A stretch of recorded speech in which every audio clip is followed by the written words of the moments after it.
The same people that say masculinity is toxic want men to risk their lives in foreign wars that have nothing to do with us. There is no such thing as toxic masculinity. You're either masculine or you're toxic. Talk about toxic masculinity for a minute. Usually a man who is alpha is nothing but a man who is insecure and refused to do healing work that he needs to do from his childhood or past relationships. Every fucking manly man that I know has had anger issues and has had ego issues and has had all these things that we call toxic masculinity, all these things that befall so many men, because there's a long history of men fighting in wars, protecting families, hunting and gathering, and needing to have this ability to perform violence and this ability to be aggressive. Yeah. And with no channel of that, you can get off the fucking rails pretty easy. Really easily. Everyone was calling us like, or flat or whatever. So I thought when she won't like me, I don't think. I could have touched any part of the body I wanted to. I really wanted to, but I didn't. Most boys would have touched her. That makes me better.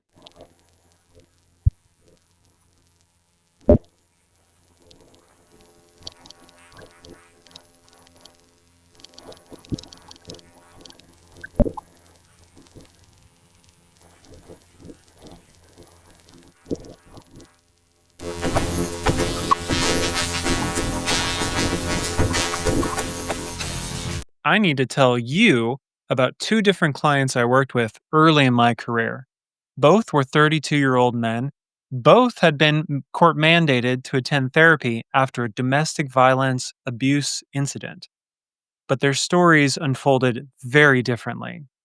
Client A came into my office the first day with his arms crossed, his jaw clenched, radiating hostility towards me. I could just feel it permeating the room. He told me that women these days don't know their place, that therapy was for weaklings, and that his only problem was the system was rigged against him. He missed session after session, he refused to engage meaningfully, and seemed to view every intervention I offered as a personal attack. Client B, however, also came in a little angry, a little defensive, but something was slightly different. After a few sessions, he broke down crying and said, "I don't know how I became this person. This isn't who I want to be." He began exploring how his upbringing had taught him that anger was the only acceptable emotion, that control equaled love, and that asking for help was shameful. Both men had been shaped by masculine socialization, but why did one remain entrenched in harmful patterns while the other was able to spread his wings and transform? That question led me to examine what the research actually tells us about rigid masculine conformity and what the popular discourse calls toxic masculinity. All right, let's get into it. Okay, so a quick disclaimer. That story I shared earlier about the two clients, I wasn't really disclosing any PHI or patient identifying information because that was kind of an amalgamation of a lot of different stories. So those were kind of pieced together from a lot of different people. But what I want to share with you is that there was something really critical between those two stories that often gets lost in the discussion about toxic masculinity. So first off, there's really no technical, scientific, or academic construct called toxic masculinity. What we have instead is a substantial body of research on rigid, inflexible adherence and conformity to traditional masculine norms. The term toxic masculinity originated in the 1980s from the psychologist Shepard Bliss. He was using the term to characterize his father's authoritarian, toxic behaviors. So the term isn't coming from the academic research. There's no well-defined construct termed toxic masculinity. It's more a product of the cultural discourse that came into huge popularity around 2013. That's right around when the term exploded social media. And it was primarily discussed in feminist discourse and people debating, the pros and cons about masculinity. As a clinician, I've watched this cultural term become shorthand for problematic male behavior, but it often creates more heat than light, in my opinion. Men become defensive, assuming their entire identity is under attack, while the actual research gets overshadowed by political arguments. And the term tends to overreach. It tends to color every facet of masculinity as toxic, or at least that's what's represented in the cultural discourse. People will take offense and say, you're describing all of masculinity, and not all of masculinity is bad. There's some really good parts. And when people say that, the other side tends to say, well, now you're defending the bad parts of masculinity and you can't see reality for what it is. And look at all these bad parts. So, what researchers have extensively studied is conformity to traditional masculine norms, and specifically what happens when that conformity becomes rigid and inflexible. Research uses validated scales like the Conformity to Masculine Norms Inventory, CMNI for short, the Male Role Norms Inventory, and the Gender Role Conflict Scale, just to name a few. There are several other scales that get at different constructs related to traditional masculinity. These instruments measure adherence to traditional masculine ideologies, not something called toxic masculinity. And the consistent finding across decades of research is this: it's not masculinity itself that's problematic. It's the rigid, inflexible adherence to masculine norms that creates the difficulties for men. Men who can access masculine traits when appropriate but aren't imprisoned by them tend to fare much better psychologically. So here are the 4 problematic patterns based on research into rigid masculine conformity.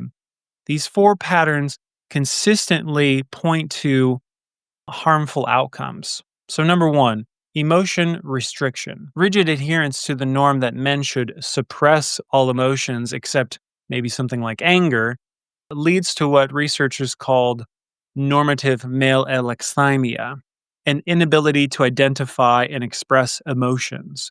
This is something I've identified in past videos, so I'm not going to go into detail here. But essentially, because men are brought up in a way that doesn't help them identify emotions in order to name them and properly process them, men will suppress those emotions, they'll restrict them, but the emotions don't go away. They're still there.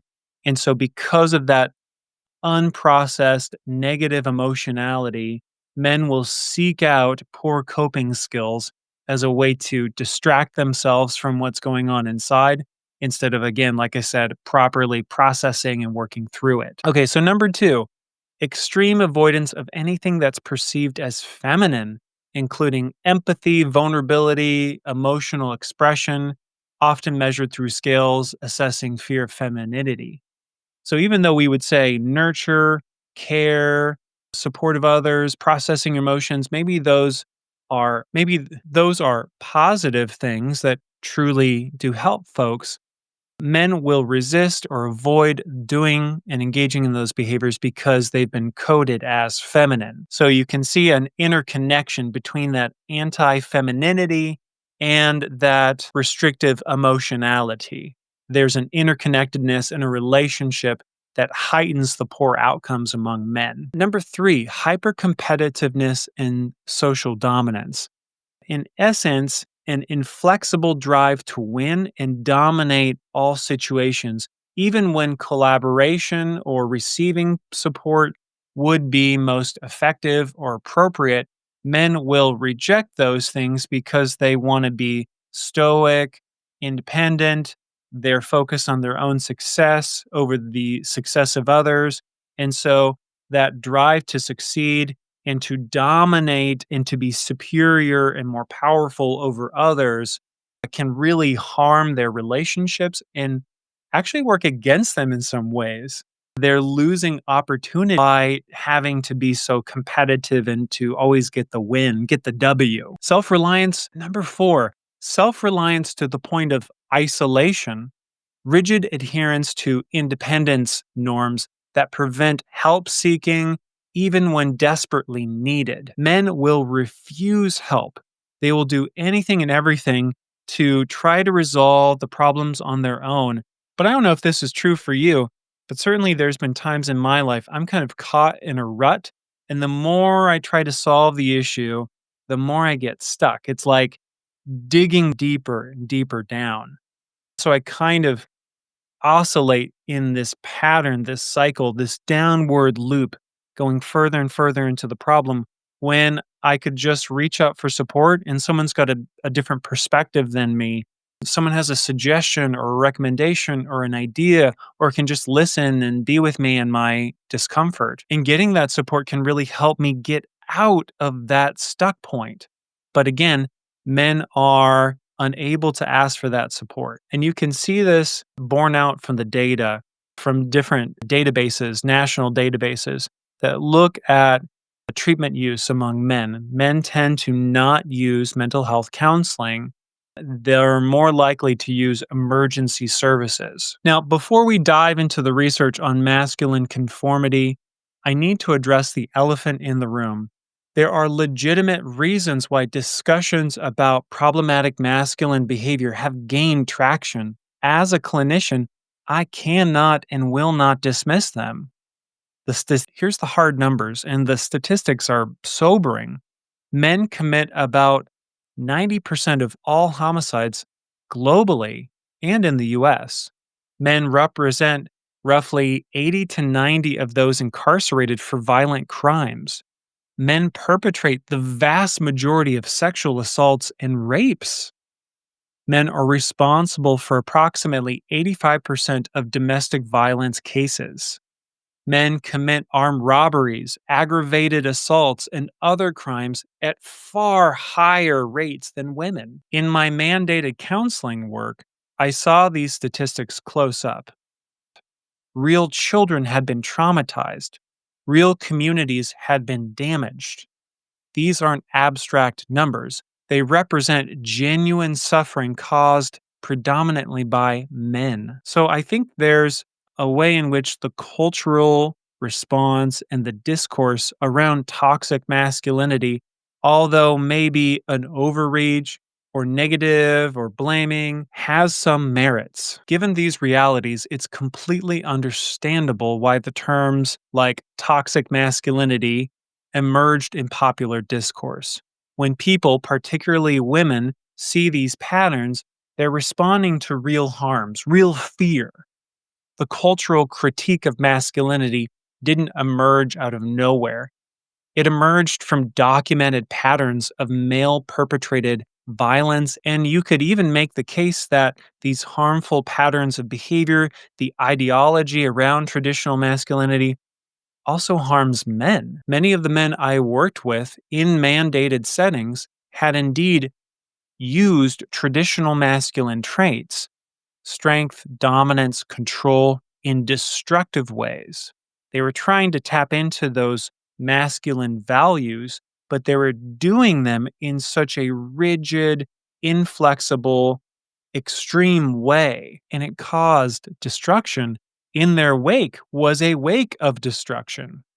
They had weaponized these things, or the culture had weaponized them, and then they had individually internalized those weaponized aspects of masculinity, forming a very, dare I say, toxic, but I won't. I'll try to get away from that language. A very extreme, a very masculine identity that led to harm of others and of themselves. And it enabled these men to have a justification for their behavior, a warrant for dismissing change. This wasn't their fault. This was everybody else's issue with them. They just couldn't accept them for being men, or they had a bias against men. So the question becomes why? I think this is where it gets complicated. As a clinician and a researcher, acknowledging these patterns raises a crucial question. Is there something inherent about masculinity that leads to these outcomes?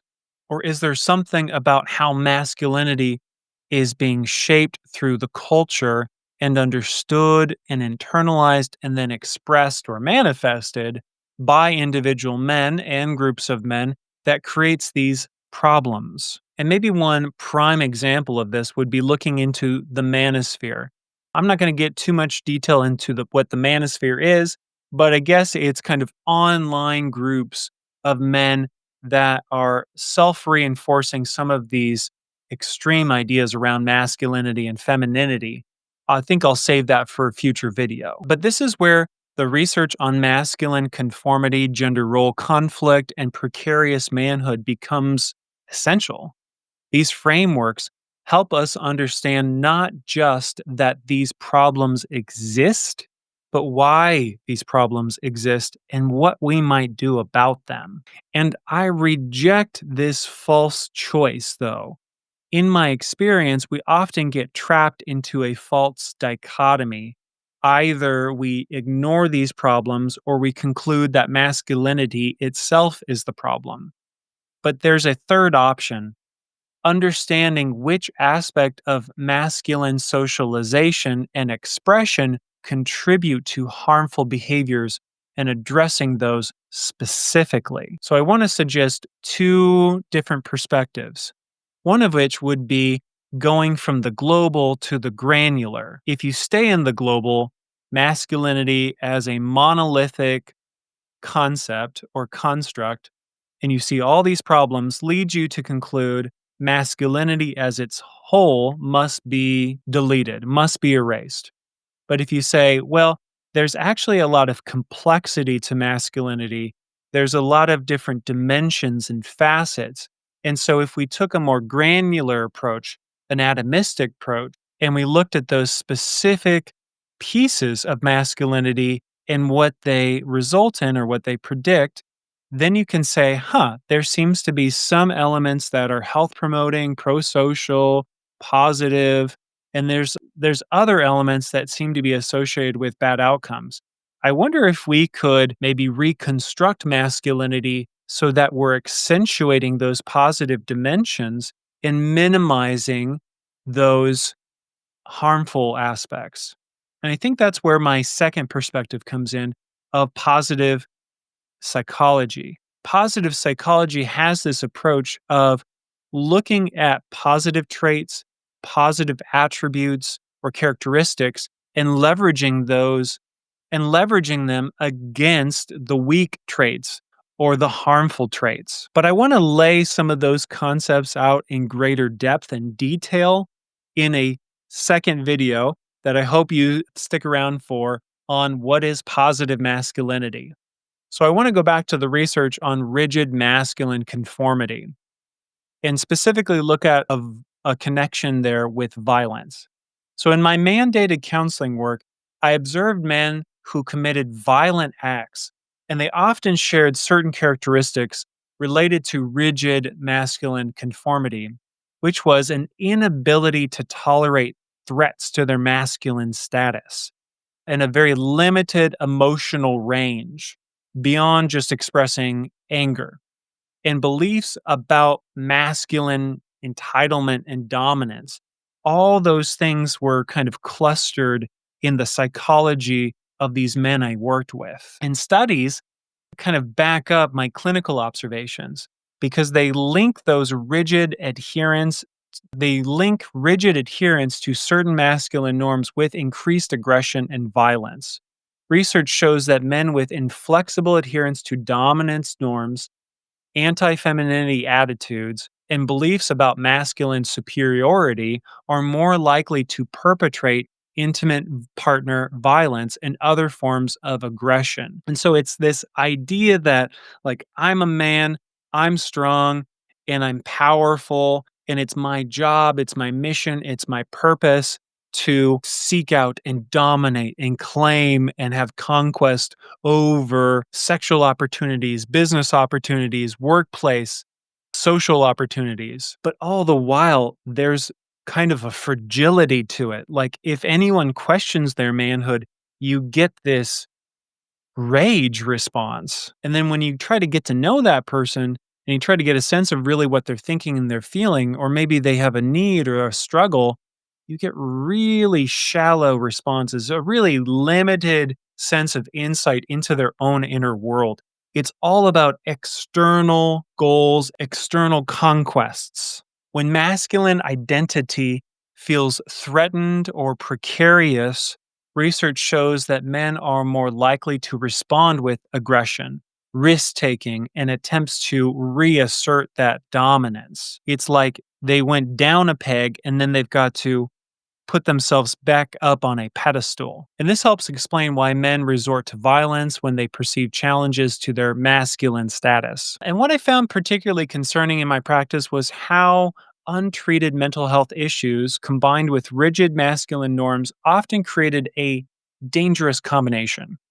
Men who couldn't express emotional distress appropriately couldn't seek help and felt their masculine identity was constantly threatened. And those who felt their masculine identity as constantly threatened, they were at higher risk for both harming themselves and harming others. Again, research backs these clinical insights up, and they show that rigid conformity to masculine norms was associated with both internalizing problems, depression, and both externalizing problems, aggression, violence, substance use. So the same masculine norms that prevent help seeking also contribute to harmful behaviors towards others. So I kind of mentioned that earlier in the video. It's an inability to recognize what's going on within, kind of a low level of awareness that I'm feeling something, I'm going through something, but that makes me uncomfortable to explore it. And so I've got to seek something out externally that will kind of remove me, distance me, distract me from that internal experience of discomfort. So remember my observation about men disappearing from my private practice? This isn't just a mental health issue, it's a public safety issue. Going back into my experience as a clinician, I shared with you some experiences of working with mandated men. But in my career, I worked with mandated clients for about 7 years. Then I transitioned into private practice. When I made that transition, I noticed all of my male clients kind of evaporated. They were gone, essentially. So, working with mandated clients, I was in contact with men and boys on a regular basis. Going into private practice, the men and boys were just gone. And my realization was men aren't voluntarily seeking out mental health care. And when men with serious psychological problems, substance abuse issues, and anger management difficulties refuse to seek help because it threatens their masculine identity, the consequences extend far beyond their individual suffering. Studies demonstrate that men are significantly less likely to seek mental health treatment, with almost 9% of men having depression and anxiety daily, but less than half ever talking about their mental health issues with a professional. This help seeking avoidance often means problems escalate until they require potentially legal intervention rather than a therapeutic intervention. Men will delay seeking help up to the point of a crisis when they're threatened with divorce or losing a child or ordered by a judge or given the opportunity of prison or mental health treatment. And as a clinician, the relationship difficulties I observed were also huge. Men with, again, rigid adherence to traditional masculine norms, they also felt a huge sense of entitlement. They often didn't have the awareness that there was conflict resolution possibilities in every conversation, that things didn't have to get escalated, that they could regulate their emotions and effectively work through issues. But by not having that realization, there's this harmful ripple effect through their families and their workplaces and their communities. Again, there's studies that back this up, and they show that that rigid conformity to masculine norms has a relationship to higher rates of intimate partner violence, emotional unavailability, and then conflict over gender roles. The same patterns that hurt individual men also create the statistical realities I mentioned earlier about male perpetrated violence. So, example, if a man needs to be put on assistance, they will feel kind of wounded in their masculinity. They'll feel very precarious about being men. or if their spouse goes back to work, or their spouse makes more money, or if their child has any kind of failures at school or behaviorally or socially, they'll take that to heart and feel a sense of shame, like they're not living up to this idealized masculine perception. And I think this has a ripple effect, not just in the immediate, but I think throughout history, throughout generations of families and boys and men to follow those men. Boys who witness male violence, emotional suppression, and dominance based relationships often internalize those patterns from the observation, from the modeling of their father or their father figure as normal masculine behavior, perpetuating these cycles that contribute to the statistics I mentioned earlier. Rigid masculine conformity doesn't emerge naturally. I think it emerges as a defense response to what researchers call precarious manhood. This is a cultural belief that masculine status is unstable, hard won, and easily lost through perceived weakness or failure. And studies on precarious manhood show that men experience their gender identity as more fragile and requiring constant validation or constant upkeep compared to women. When masculine identity feels threatened, men often respond with increased rigidity. They double down, and then they're very hypervigilant on policing those gender norms in themselves and in others. And so this creates kind of a precarious manhood cycle. Men feel their masculine status as constantly under threat, so they adopt these really rigid behaviors to prove their manhood. They start taking really wild risks. They start doing really extreme or aggressive behavior to kind of establish that manhood ideal and to ward off any masculine inadequacy. And if you think about client A, well, he kind of exemplified that. So think back to that earlier story of client A and B.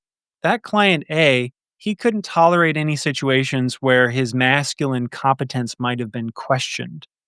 So me trying to intervene on him, why would he need any intervention? He was kind of the man already, right? Or let's say his wife maybe making more money than him or asking him or even just like having to ask directions when he was lost. Every potential challenge to his masculine status triggered a huge defensive aggression response, which ultimately undermined the very relationships and achievements that could have provided genuine masculine confidence. Him being adept with words or situations or problem solving, him expressing himself in an articulate, scholarly, smart way, he lost those opportunities through going to rage and kind of dysregulating. And I think in therapy, I've seen how the rigid masculine attitudes are constantly reinforced by peer groups, family systems, cultural messages that reward emotional suppression and punish vulnerability. There was that TV show that came out on Netflix that kind of had a big splash called Adolescence, and it kind of dipped its toes into those waters a little bit. But it kind of revealed the social pressures young boys are under, this pressure to appear really sexually competent or really sexually aggressive or interested in young women in that way, and then to take any kind of sexual rejection and to respond to it with an aggressive response. And then thinking neurobiologically speaking, when men are socialized to perceive emotional expression as a threat to their identity, their brains literally rewire to treat vulnerability as dangerous. So the experience of emotional vulnerability is causing that man to go into a state of fight, flight, or freeze. And they're experiencing is deeply uncomfortable if they're asked to intentionally seek out those feelings. So this creates a kind of chronic stress response and a hypervigilance that maintains the rigid patterns. Men are trapped.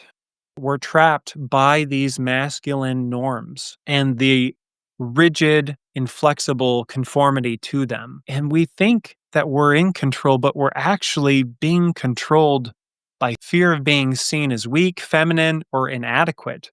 True masculine strength involves the confidence to be flexible and responsive to different situations, adaptive. The difference isn't between masculine and non masculine men.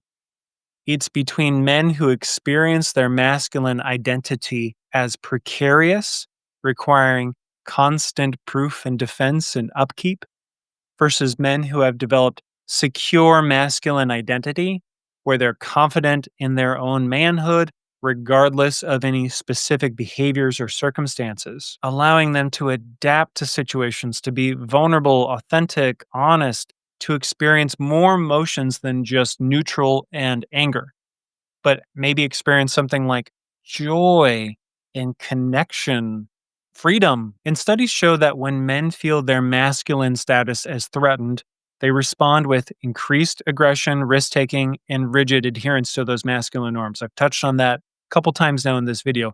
They double down. Conversely, but on the other hand, men with secure masculine identity can express traditionally masculine traits when appropriate, but aren't desperate to prove their manhood constantly.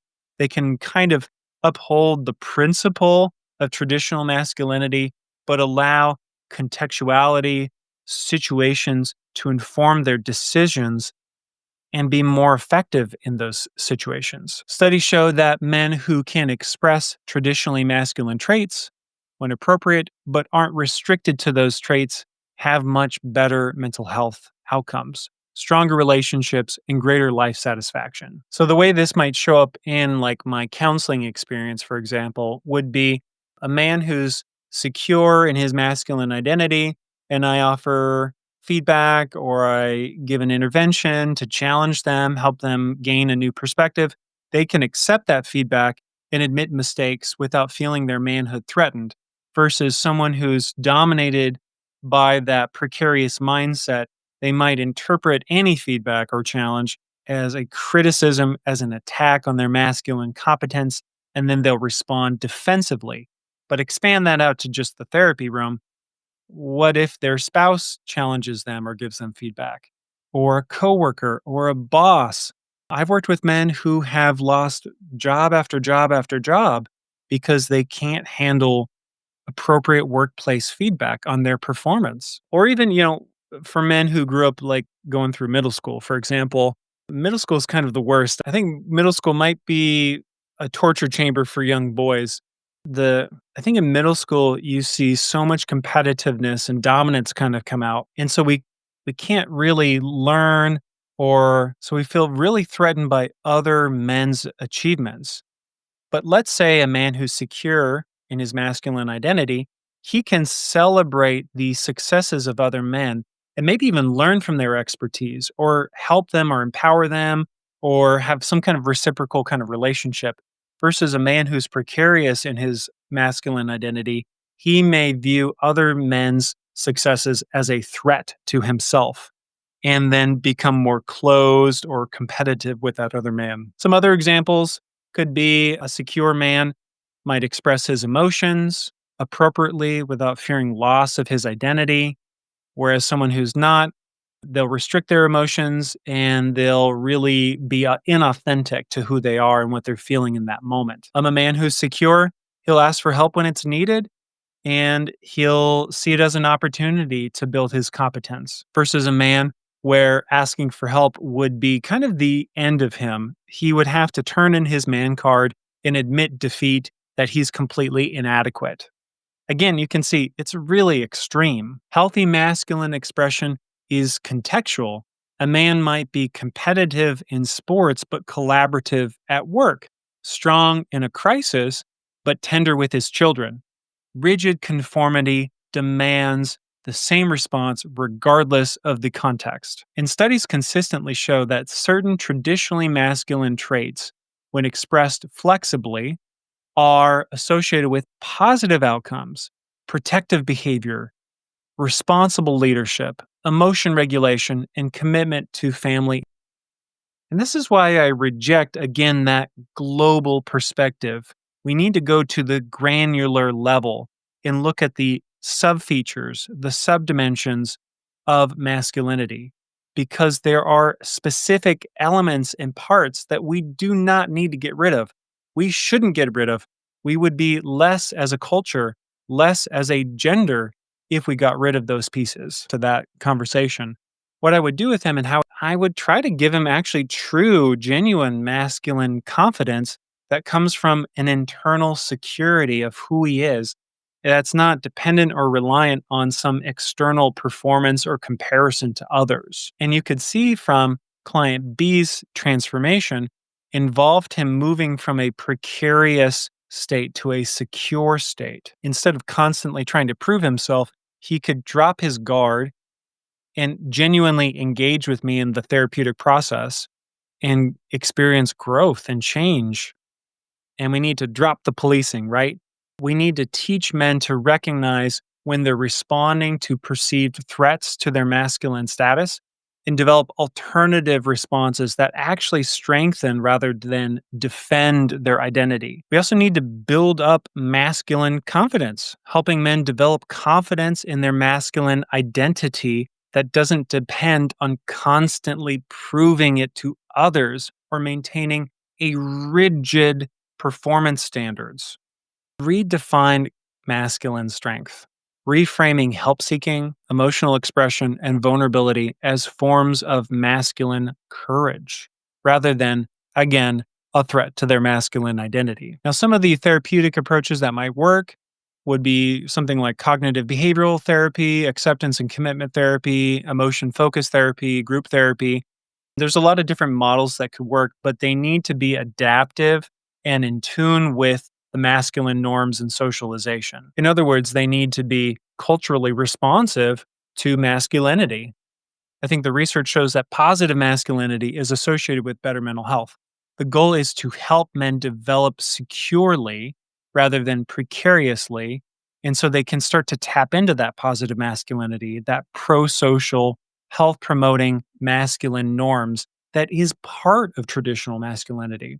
But more on that later. So, while the term toxic masculinity has become popular in our cultural discourse, it often obscures rather than clarifies the actual issue. The term suggests that certain expressions of masculinity are inherently toxic, when the research shows the problem is rigidity and inflexibility. Recent research found that around 85% of respondents thought that toxic masculinity, the term, was insulting and probably harmful to boys. This defensive response makes sense. Men hear an attack on their identity rather than a description of a rigid pattern. It's very globalizing, it's very labeling and very blaming, and it's not very descriptive or accurate. When you go to more accurate descriptions, it's more helpful.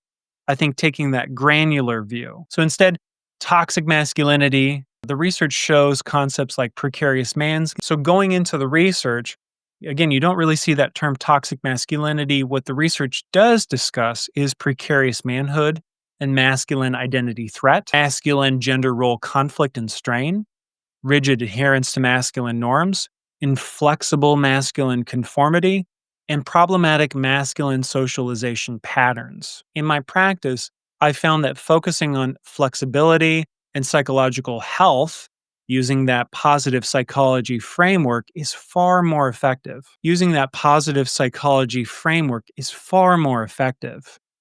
Men are much more likely to come when you take that stance and that posture. But if a man comes into my counseling office and immediately senses, I'm going to go straight for toxic masculinity, they're going to run for the hills. Okay, so returning to my two clients that I mentioned at the very beginning.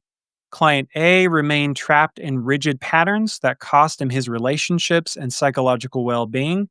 Client B, on the other hand, learned to hold his masculine identity more flexibly, which actually made him feel more genuinely masculine, not less. The research is clear: masculinity itself isn't the problem.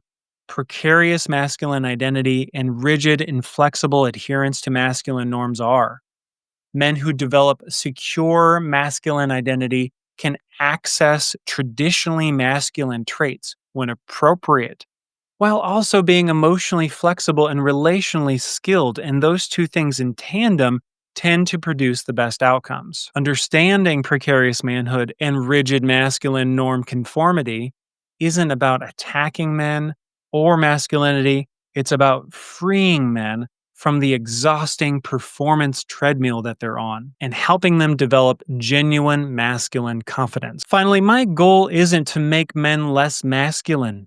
It's to help them develop secure rather than precarious masculine identity. Masculinity that's health promoting, that allows them to access their full humanity, to experience the full range of human experiences and emotion, to seek out help when they really need it. True masculine strength includes confidence to be vulnerable when relationships require it, the security to celebrate others' successes, and the wisdom to seek out help when problems exceed their individual resources and capacity. Because your masculine worth isn't threatened by being human. Every man deserves the freedom to express his masculine identity in ways that both serve his own flourishing and the well-being of those he cares about. All right, so like and subscribe if you enjoyed this video. Leave me a comment if you have any questions or thoughts, and stick around for my next video on what is positive masculinity.